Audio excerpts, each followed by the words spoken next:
Exam में आने वाला वो सब टॉपिक से रिलेटेड क्वेश्चन का आंसर आपको बताएंगे कॉन्सेप्ट के साथ। हेलो फ्रेंड्स, आप सबका स्वागत है ERF फिजिक्स क्लासेस में। आज हम लोग बात करने जा रहे हैं क्लास 12 का सब्जेक्टिव क्वेश्चन का।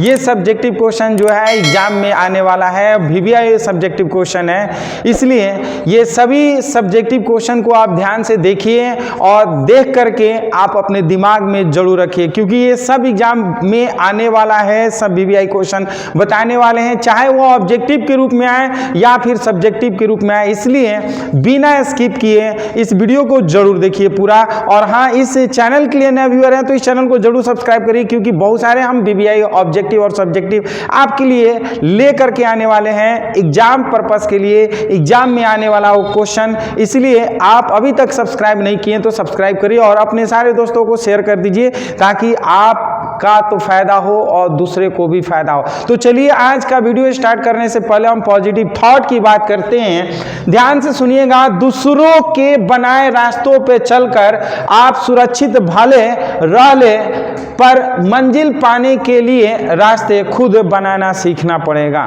याद रखिएगा, दूसरे के बनाए रास्ते पे तो बहुत लोग चल देते हैं, लेकिन जब आपको सक्सेस होना होता है तो आप अपना मंजिल का रास्ता खुद बनाने की सोचिए। और मंजिल का रास्ता खुद कब बनेगा? जब आप दिन रात मेहनत करके और एग्जाम में सफल होते हैं, टॉप होते हैं, तो आपका मंजिल का रास्ता अपने आप तैयार हो जाएगा। चलिए हम इसी पर नए क्वेश्चन पे हम लोग डिस्कशन करने जा रहे हैं। सब्जेक्टिव क्वेश्चन पे एक क्वेश्चन को आप लोग देखिएगा और अगर आता है तो कमेंट करके जरूर बताइएगा कि आपका आंसर क्या होगा। बताइए, लेंज का नियम किस सिद्धांत पर आधारित है? बताइए बाबू, किस सिद्धांत पर आधारित है? ऊर्जा संरक्षण के सिद्धांत पर आधारित है। याद रखिएगा, एग्जाम में ऑब्जेक्टिव में आता है कि लेंज का नियम जो होता है वो किस सिद्धांत पर आधारित होता है। तो क्या कहेंगे? ऊर्जा संरक्षण के सिद्धांत पर। तो हम क्या लिखेंगे बाबू? ऊर्जा संरक्षण के सिद्धांत पर। नेक्स्ट क्वेश्चन की बात करते हैं। फैराडे के विद्युत चुम्बकीय प्रेरण का नियम क्या होता है? बताइए। जब किसी परिपथ में चुंबकीय फ्लक्स परिवर्तित होता है तो उस परिपथ में विद्युत वाहक बल उत्पन्न होता है, और प्रेरित विद्युत वाहक बल में चुंबकीय फ्लक्स का परिवर्तन का मान ऋणात्मक दर के बराबर है। बहुत बढ़िया, ध्यान से समझिएगा। ये फैराडे के विद्युत चुम्बकीय प्रेरण का नियम कभी कभी 2 नंबर में आता है कि फैराडे का विद्युत चुम्बकीय प्रेरण के नियम से आप क्या समझते हैं। तो देखिए, किसी भी विद्युत परिपथ में मान लिया कि ये 2 परिपथ है इस तरह से, और ये इस परिपथ को हम लोग क्या करते हैं, किसी बैटरी के थ्रू जोड़ देते हैं।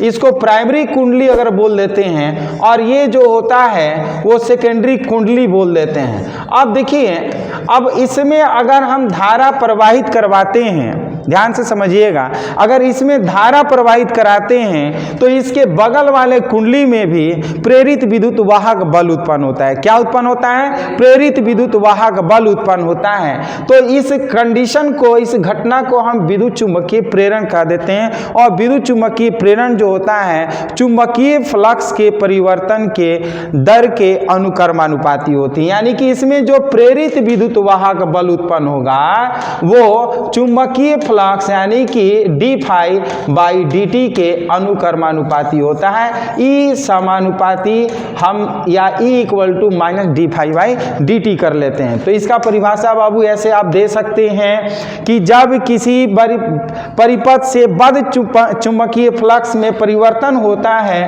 तो उस चुंबकीय फ्लक्स में परिवर्तन प्रेरित विद्युत वाहक बल से उत्पन्न होता है। यानी कि एक कुंडली में अगर चुंबकीय फ्लक्स में परिवर्तन होता है तो दूसरे कुंडली में प्रेरित विद्युत वाहक बल उत्पन्न होता है। और दूसरा नियम यह होता है कि जो प्रेरित विद्युत वाहक बल होता है वो चुंबकीय फ्लक्स परिवर्तन के क्या होता है? ऋणात्मक दर के बराबर होता है। अर्थात हम कहेंगे क्या? देखिए, E =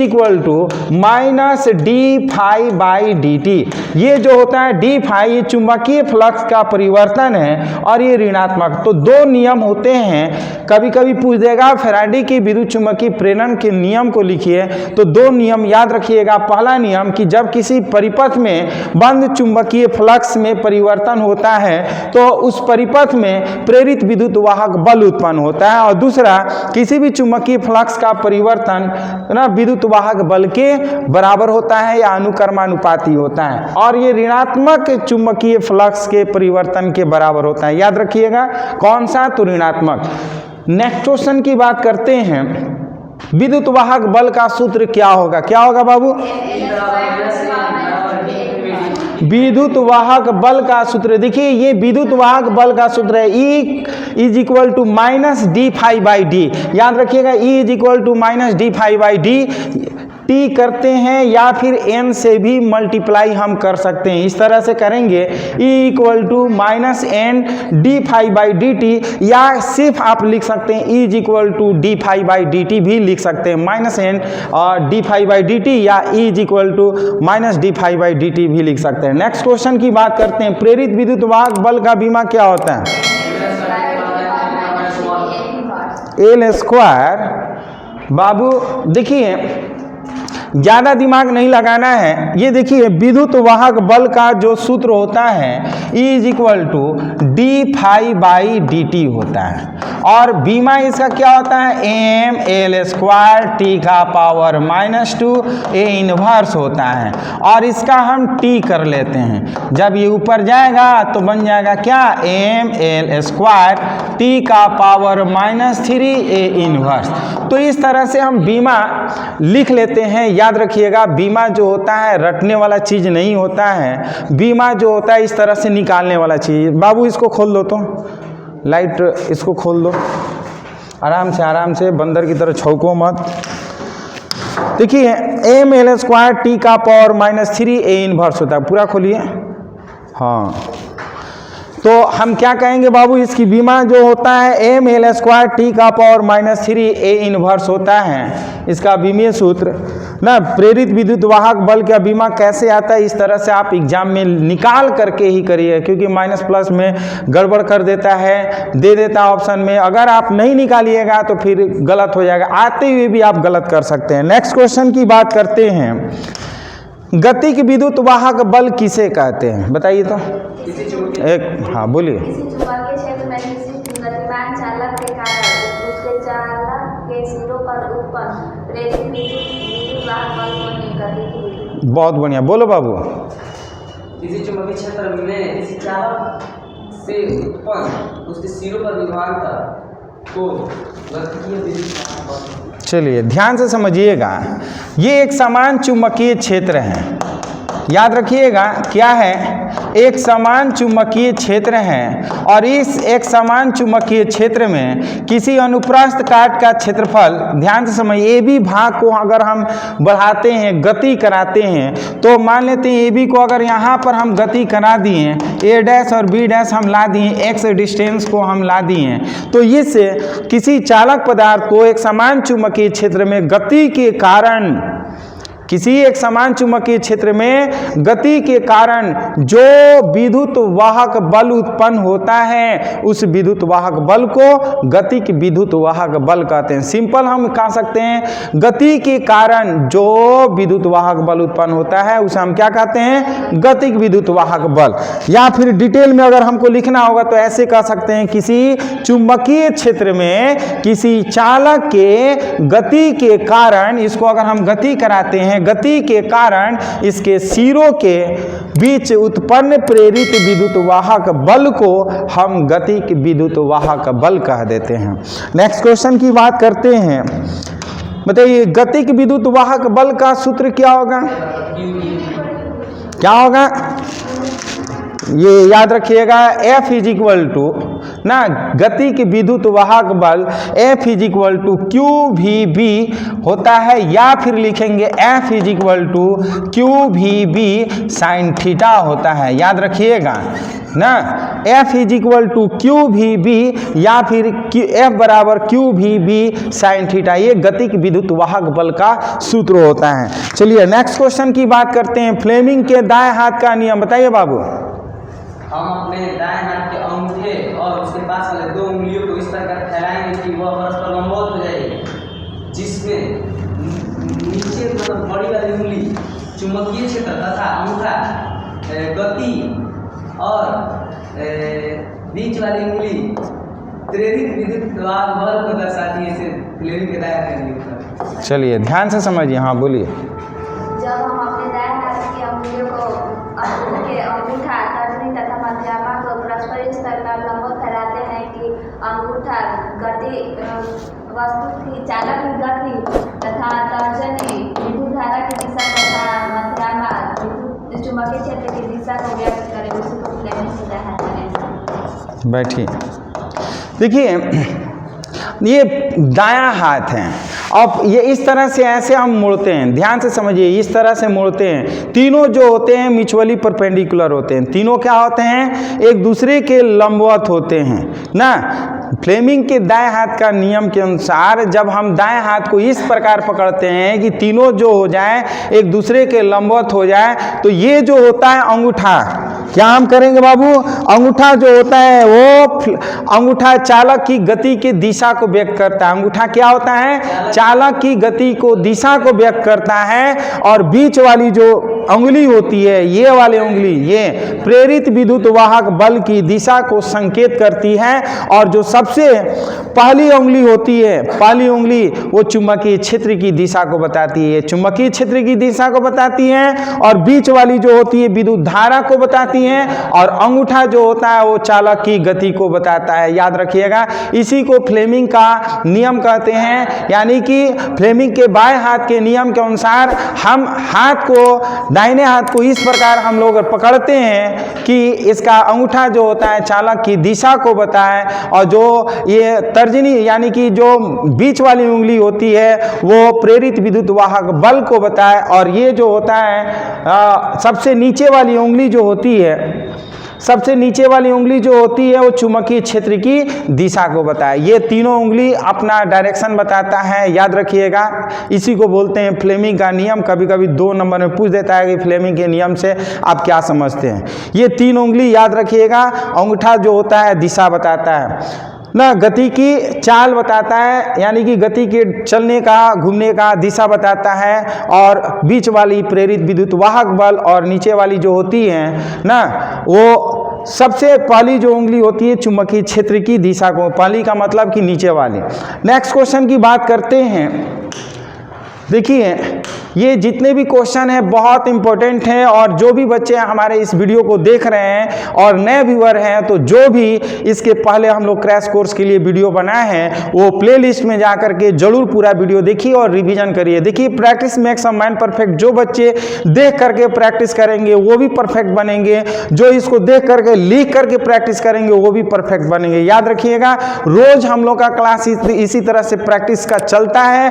ऑब्जेक्टिव और सब्जेक्टिव एग्जाम पैटर्न पे प्रैक्टिस सेट चल रहा है, इसलिए रोज आप लोग इस वीडियो को बिना स्किप किए पूरा देखिए, कॉन्सेप्ट के साथ समझने की कोशिश करिए, और हाँ अधिक से अधिक इस वीडियो को शेयर करिए अपने उस सारे दोस्तों को जो इस बार एग्जाम में बैठने वाले हैं क्लास 12 के। और आप अगर अच्छा मार्क्स चाहते हैं तो इस वीडियो को पूरा जरूर देखिए, और नए व्यूअर हैं तो इस चैनल को जरूर सब्सक्राइब कर लीजिए, क्योंकि सारे जितने भी टॉपिक हम लोग के पास है एग्जाम में आने वाला वो सब टॉपिक से रिलेटेड क्वेश्चन का आंसर आपको बताएंगे कॉन्सेप्ट के साथ। तो चलिए बताइए, भंवर धाराएं किसे कहते हैं? भंवर तो सब लोग जानता होगा, भंवर हर जगह उत्पन्न होता है, पानी में, आंधी में। हाँ बोलिए। जब किसी धातु के टुकड़े चुंबकीय क्षेत्र में रखा जाता है तो वह इस प्रकार गति करता है कि उसके चुंबकीय फ्लक्स में लगातार परिवर्तन होता रहता है, जिस कारण वह उस कारण का विरोध करता है जिससे वो उत्पन्न होता है, जिससे उत्पन्न धाराओं को बहुत बढ़िया याद है। ध्यान से समझिएगा, चुंबकीय भंवर धाराएं किसे कहते हैं? भंवर धाराओं के बारे में सबसे पहले फौकॉल्ट नामक वैज्ञानिक ने बताया था कि अगर किसी चुंबकीय क्षेत्र में, एक समान चुंबकीय क्षेत्र में अगर हम प्लेट को रख देते हैं तो चुंबकीय क्षेत्र में प्लेट पर एक चक्रवर्ती धाराएं उत्पन्न होती हैं, उस चक्रवर्ती धाराएं को हम लोग भंवर धाराएं कह देते हैं। याद रखिएगा, जब किसी धातु की धातु का टुकड़ा किसी चुंबकीय क्षेत्र में इस प्रकार गति करता है कि उससे बद्ध जो चुंबकीय फ्लक्स होता है उसमें लगातार परिवर्तन होने लगता है। धातु के संपूर्ण आयतन में प्रेरित धाराएं उत्पन्न हो जाता है और ये धाराएं जो होती हैं वो भंवर धाराएं कहलाने लगती हैं ना।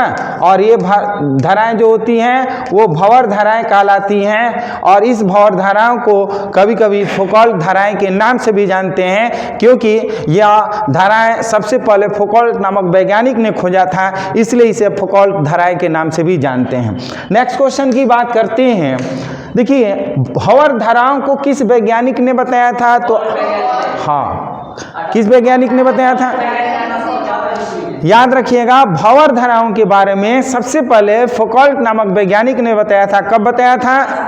1875 ईस्वी में। हम बताएंगे फौकॉल्ट को हम फोको वैज्ञानिक के भी नाम से जानते हैं। याद रखिएगा, फौकॉल्ट को हम फोको वैज्ञानिक के भी नाम से जानते थे और इन्होंने 1875 में ये भंवर धाराएं के बारे में बताया था, खोज किया था। नेक्स्ट क्वेश्चन की बात करते हैं। भंवर धाराएं का अनुप्रयोग क्या होता है बाबू? प्रेरण मोटर और प्रेरण भट्टी और विद्युत ब्रेक और स्पीडोमीटर में। बहुत बढ़िया। आज की डेट में जो भी हम लोग उपकरण यूज करते हैं वो सभी कहीं ना कहीं फिजिक्स के टॉपिक से रिलेटेड होता है। जैसे विद्युत मोटर आप लोग देखे होंगे, वो विद्युत मोटर जो होता है वो प्रेरण द्वारा ही वो मीटर वो आगे बढ़ते रहता है। या फिर आप जो स्पीडोमीटर देखे होंगे, गाड़ी पे पहियों का जो स्पीड बताता है वो कितना किलोमीटर चला, वो इसके द्वारा ही वो बना हुआ है। या जो प्रेरण भट्टी होता है, प्रेरण भट्टी में किसी भी लोहे के टुकड़ा को ले जाते हैं, पिघलाने का काम करता है, वो भी भट्टी इसी सिद्धांत पर कार्य करता है। तो हम इसका अनुप्रयोग में कहेंगे कि प्रेरण मोटर में, प्रेरण भट्टियों में, विद्युत ब्रेक में, स्पीडोमीटर में। याद रखिएगा, ये भंवर धाराओं का अनुप्रयोग एग्जाम में 2 नंबर में आता है। ये VVI क्वेश्चन है। नेक्स्ट क्वेश्चन की बात करते हैं। प्रेरक किसे कहते हैं? प्रेरक बताइए। ऐसा परिपथ जिसमें विद्युत चुम्बकीय प्रेरण की घटना घटित होती है उसे प्रेरक कहते हैं। बहुत बढ़िया। याद रखिएगा, प्रेरक क्या होता है? कहेंगे क्या कि वह विद्युत परिपथ जिसमें विद्युत चुम्बकीय प्रेरण की घटना घटित हो जाती है उसे प्रेरक कहते हैं। प्रेरक किसे कहेंगे? वह विद्युत परिपथ जिसमें विद्युत चुम्बकीय प्रेरण की घटना घटित होती है उसे हम चुंबकीय प्रेरण कहते हैं या सिर्फ प्रेरक कहते हैं। और कभी कभी पूछ देता है कि प्रेरण किसे कहते हैं। देखिए थोड़ा सा खाली अंतर है। प्रेरण की बात करेगा तो हम कहेंगे विद्युत चुंबकीय प्रेरण की उस घटना को जिसमें किसी कुंडली में प्रवाहित धारा को परिवर्तित करने से स्वयं उस कुंडली में प्रेरित धारा उत्पन्न होती है, उसे हम स्वप्रेरण कहते हैं। देखिए प्रेरण, स्वप्रेरण, अन्योन्य प्रेरण सब एक ही तरह का है, उसकी मात्रक एक ही है, उसकी बीमा एक ही है, उसकी राशि एक ही है। याद रखिए थोड़ी सी डिफरेंस है। जैसे प्रेरक का परिभाषा की उसी तरह से स्वप्रेरण है, थोड़ा सा सिर्फ अंतर है। तो स्वप्रेरण का परिभाषा हम कहेंगे क्या? विद्युत चुम्बकीय प्रेरण में उस घटना को जिसमें किसी कुंडली में प्रेरित विद्युत धारा परिवर्तित होती है उसे स्वयं उस कुंडली में परिवर्तित होने देती है, उसे हम क्या कहते हैं? स्वप्रेरण कहते हैं। कभी कभी ऑब्जेक्टिव में ये भी पूछ देता है कि स्वप्रेरकत्व का सूत्र क्या होता है? क्या होता है बाबू? स्वप्रेरकत्व का सूत्र क्या होता है? हाँ देखिए, स्वप्रेरकत्व को कैपिटल L से डिनोट करते हैं। L is equal to phi by I कहिए या N फाई बाई आई कहिए। N जो होता है वो फेरों की संख्या होती है, फाई जो होता है चुंबकीय फ्लक्स होता है, आई जो होता है उसमें धारा होती है। नेक्स्ट क्वेश्चन की बात करते हैं। स्वप्रेरकत्व का SI मात्रक क्या होता है बाबू? हेनरी। देखिए प्रेरक का जो मात्रक होता है हेनरी होता है, स्वप्रेरकत्व का मात्रक हेनरी होता है, अन्योन्य प्रेरकत्व का मात्रक होता है हेनरी। याद रखिएगा बहुत इंपॉर्टेंट है, इसका SI मात्रक कहेंगे हेनरी। नेक्स्ट क्वेश्चन की बात करते हैं। स्वप्रेरकत्व का विमीय सूत्र क्या होता है बाबू? देखिए स्वप्रेरकत्व का जो विमीय सूत्र होता है ml² t का पावर -2 a का पावर -2। ये कैसे आता है ये भी आप समझ लीजिए। L बराबर होता है फाई बाई आई होता है। क्या होता है बाबू, फाई बाई आई। और फाई का जो फॉर्मूला हमने बताया था ml² t का पावर, क्या बताया था बाबू हम लोग, -2 और a का पावर -1। और इसकी जो बीमा होती है i का, हम i का बीमा क्या कर लेते हैं, a कर लेते हैं। तो ये ऊपर जाएगा तो हमारा हो जाएगा ml² t का पावर -2 a का पावर -2। ये बीमा होता है, ये बीमा हमारा स्वप्रेरकत्व का बीमीय सूत्र हो गया। तो इस तरह से निकाल करके हम लोग चेक कर लेते हैं। नेक्स्ट की क्वेश्चन की बात करते हैं। किसी प्रेरक में संचित ऊर्जा का सूत्र क्या होता है, क्या होता है बाबू? हाँ, कहेंगे क्या, U = 1/2 Li0 का स्क्वायर। इस तरह से आप समझिए, U = 1/2 Li0 का स्क्वायर। देखिए L जो होता है वो प्रेरकत्व होता है, I जो होता है वो प्रारंभिक धारा होता है, U जो होता है वो संचित ऊर्जा होती है। नेक्स्ट क्वेश्चन की बात करते हैं। अन्योन्य प्रेरण किसे कहते हैं? बोलिए। परस्पर एक दूसरे के निकट दो कुंडलियों को रखा जाता है, तो उसमें यदि उसमें से एक कुंडली को विद्युत बैटरी से जोड़ दिया जाए तो उसमें विद्युत वाहक बल बनता है, इसका अन्योन्य प्रेरण। बहुत बढ़िया, बैठिए। और कोई बताएं? जब किसी परिपथ में परिवर्तन धारा प्रकार में परिवर्तन होता है तो उसके पास स्थित अन्य कुंडली में प्रेरित विद्युत वाहक बल उत्पन्न होता है। इसी घटना को अन्योन्य प्रेरण। बहुत बढ़िया। देखिए, और दो कुंडली की यहाँ बात करेंगे, एक प्राथमिक कुंडली की बात करेंगे, एक द्वितीय कुंडली की बात करेंगे। प्राथमिक कुंडली में अगर हम इसमें किसी बैटरी के थ्रू अगर धारा प्रवाहित कराते हैं तो इसके प्राथमिक कुंडली के मान में अगर धारा के मान में परिवर्तन होगा तो इसके बगल वाले जो कुंडली होता है उस बगल वाले कुंडली में भी प्रेरित विद्युत वाहक बल उत्पन्न होता है, धारा के मान में भी परिवर्तन होता है, चुंबकीय फ्लक्स में परिवर्तन होता है। इस घटना को हम अन्योन्य प्रेरण कहते हैं। क्या कहते हैं? अन्योन्य प्रेरण कहते हैं। हम क्या कहेंगे कि परस्पर एक दूसरे के निकट रखी दो कुंडलियों में से, दो कुंडली अभी बनाए थे, दो कुंडलियों में से किसी एक कुंडली में बैटरी द्वारा प्रवाहित की जाए तो दूसरी कुंडली में एक विद्युत वाहक बल प्रेरित हो जाता है। ये विद्युत चुम्बकीय प्रेरण की घटना को हम लोग अन्योन्य प्रेरक तो या अन्योन्य प्रेरण कहते हैं, याद रखिएगा। इसमें दो कुंडली होता है, किसी भी एक कुंडली को हम बैटरी से जोड़ देते हैं तो दूसरी कुंडली में प्रेरित विद्युत वाहक बल उत्पन्न हो जाती है। इस घटना को हम अन्योन्य प्रेरकत्व या अन्योन्य प्रेरण कहते हैं। चलिए, कभी कभी पूछ देता है कि अन्योन्य प्रेरकत्व का सूत्र बताइए, तो क्या होगा? क्या होगा? देखिए, अन्योन्य प्रेरकत्व का M = N2 φ/I हम कह सकते हैं, क्योंकि M जो होता है वो अन्योन्य प्रेरकत्व होता है। याद रखिए क्या होता है M जो होता है अन्योन्य प्रेरकत्व होता है, और N2 जो होता है वो दूसरी कुंडली में फेरों की संख्या है, और φ2 जो है वो चुंबकीय फ्लक्स में परिवर्तन है, और I जो है वो विद्युत धारा है। नेक्स्ट क्वेश्चन की बात करते हैं। अन्योन्य प्रेरकत्व का सही मात्रक क्या होगा? हेनरी।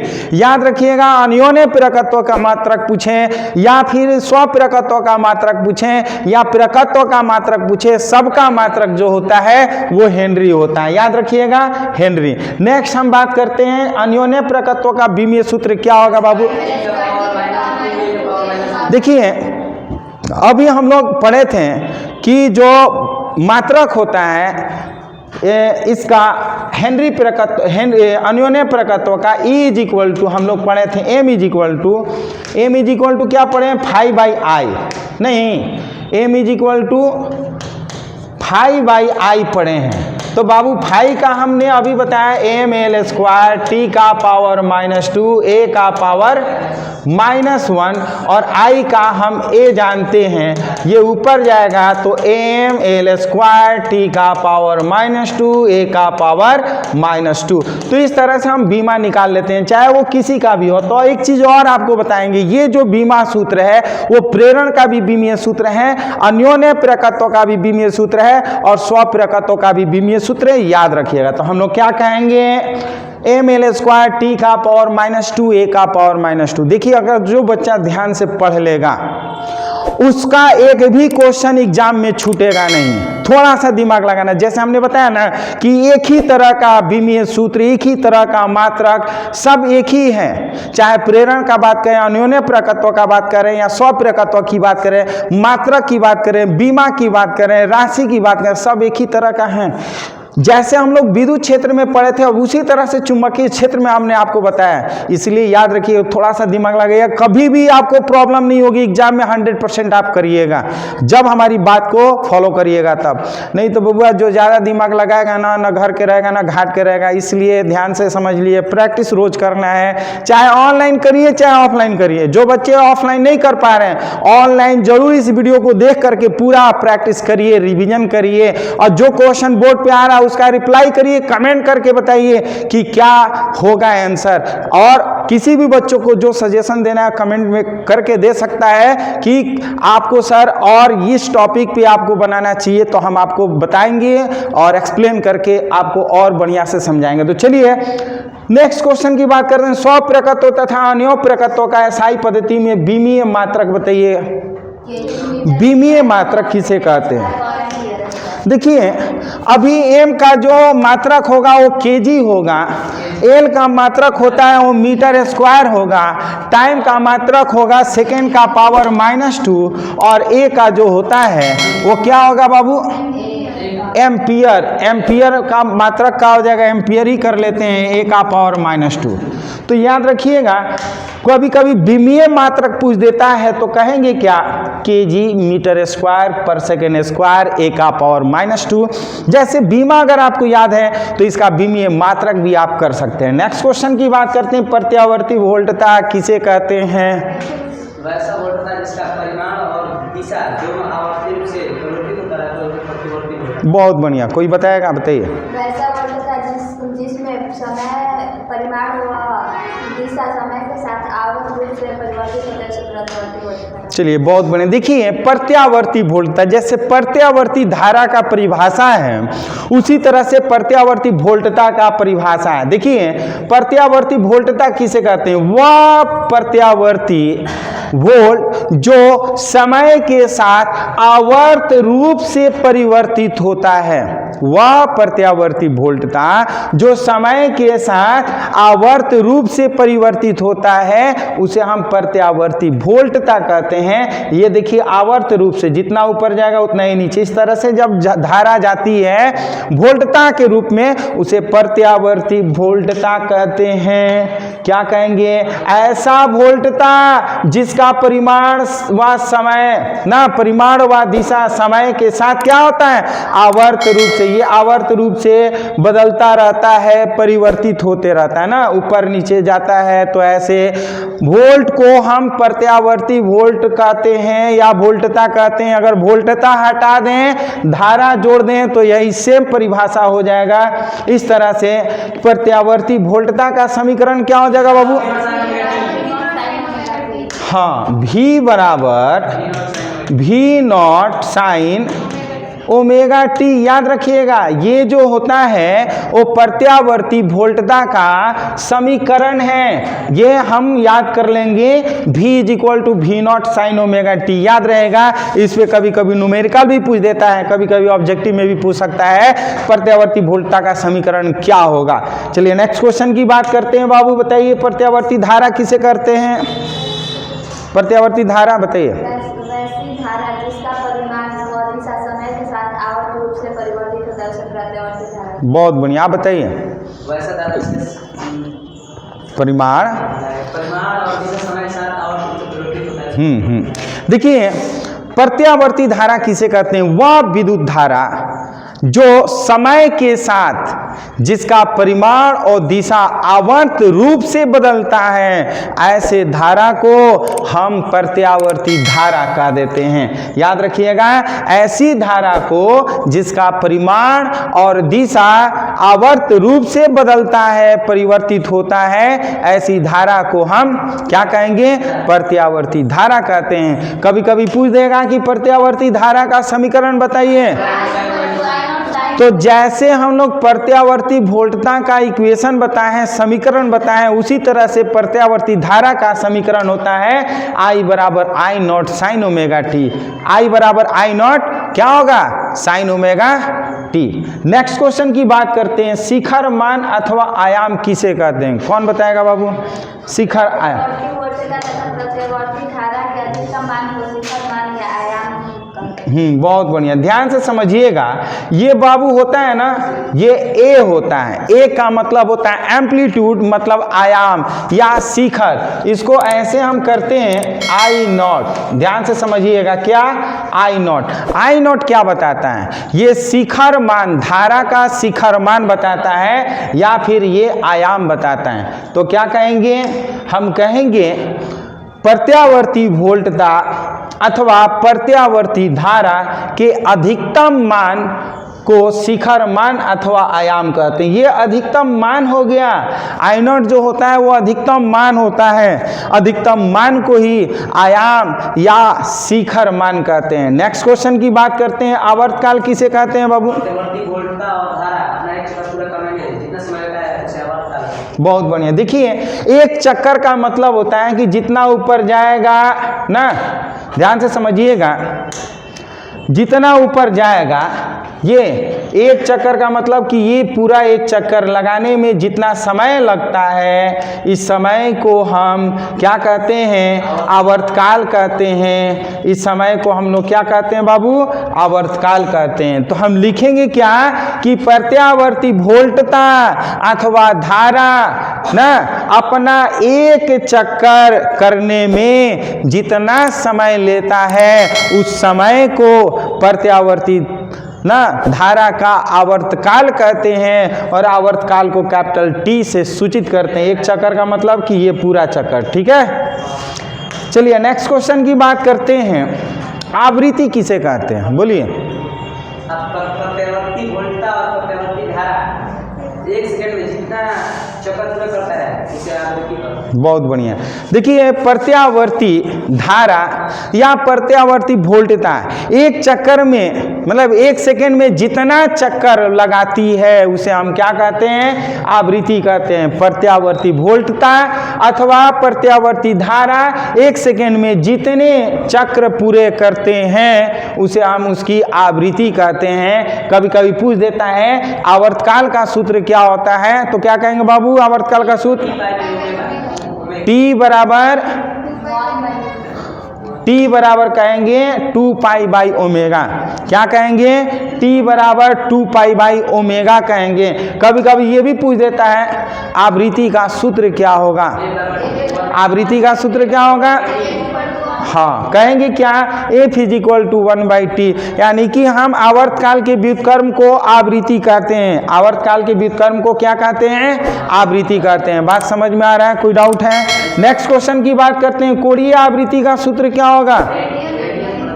सूत्र देखिए, कोणीय आवृत्ति का सूत्र पूछेगा तो ये है कोणीय आवृत्ति, यानी कि omega is equal to 2 pi by T कर लेते हैं या 2 पाई एफ कर लेते हैं। ये आपका सूत्र है, याद रखिएगा। कोणीय आवृत्ति का सूत्र क्या होता है? ये omega is equal to 2 pi by T या 2 पाई बाई एफ होता है। चूंकि 1/t के जगह पर हम एफ यूज कर लेते हैं तो इसका आंसर क्या कर लेते हैं बाबू?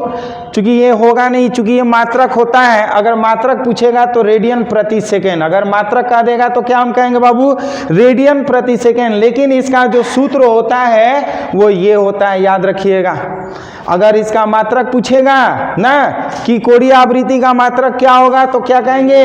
रेडियन प्रति सेकेंड। लेकिन सूत्र कहेगा तो ये अपना किताब में सुधार लीजिएगा आप लोग। बात समझ में आया? नेक्स्ट क्वेश्चन की बात करते हैं, आवृत्ति का मात्रक क्या होगा? हर्ट्ज नहीं, हर्ट्ज। क्या होता है? हर्ट्ज। बहुत लोग होता है हर्ट्ज, हर्ट्ज नहीं होता है। क्या होता है? हर्ट्ज होता है। आवृत्ति का मात्रक हम कहेंगे हर्ट्ज होता है। नेक्स्ट क्वेश्चन की बात करते हैं, अब हम लोग का यहीं पे सीमा समाप्त हो गई और जाते जाते कहेंगे तू कोशिश करना तो शुरू कर, तू कोशिश करना तो शुरू कर, हर रास्ते आसान हो जाएंगे।